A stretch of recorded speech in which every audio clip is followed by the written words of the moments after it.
L'importanza di comportamenti virtuosi in campo ambientale è stato il focus del convegno organizzato da Asugi in occasione della Giornata Mondiale dell'Ambiente. L'azienda ha deciso di affrontare l'argomento da un punto di vista locale, nazionale ed internazionale, dando voce a tutte quelle realtà che hanno deciso di intraprendere la strada green, percorso sempre più indispensabile stante la situazione venutasi appunto a creare a livello, diciamolo, planetario. Più si alza la temperatura media, più dobbiamo aspettarci quelle che gli scienziati chiamano fluttuazioni, ovvero fenomeni imprevedibili e molto diversi dal punto medio in cui siamo adesso.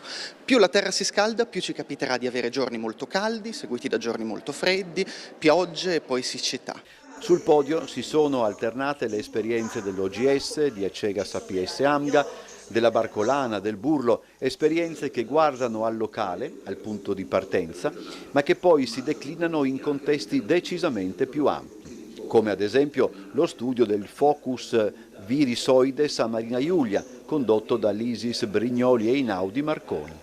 Il convegno ha guardato anche all'universo giovanile in ottica pro futuro. Vogliamo far aumentare in tutti, soprattutto nei giovani, la consapevolezza di un utilizzo rispettoso dell'ambiente e di tutte le fonti energetiche.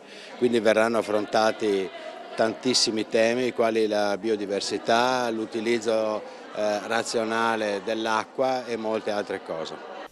La giornata ha voluto anche sensibilizzare in merito ad una serie di iniziative, verrebbe da dire basiche, ad esempio la Green Surgery. È un progetto che è nato appunto dal nostro servizio di prevenzione e protezione in collaborazione con gli operatori delle sale operatorie. Si tratta semplicemente, sinteticamente, di una raccolta mirata, differenziata dei presidi, dei dispositivi, di tutto il materiale che viene utilizzato in sala operatoria che deve essere smaltito, una raccolta differenziata, e questo ci porta a un risparmio del 30% dei costi. Notevole poi, e per certi aspetti preoccupante, la necessità di far fronte ai problemi di salute collegati ad una interpretazione superficiale delle tematiche ambientali, laddove finalmente si è ben compresa la differenza fra clima e meteo, concetto fondamentale quando si declinano determinati argomenti.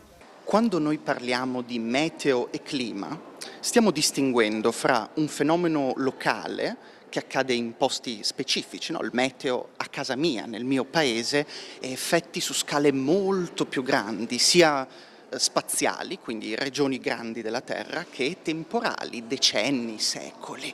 Prevedere il clima, e questa è la cosa fondamentale quando parliamo di cambiamento climatico, è molto più semplice che prevedere il meteo.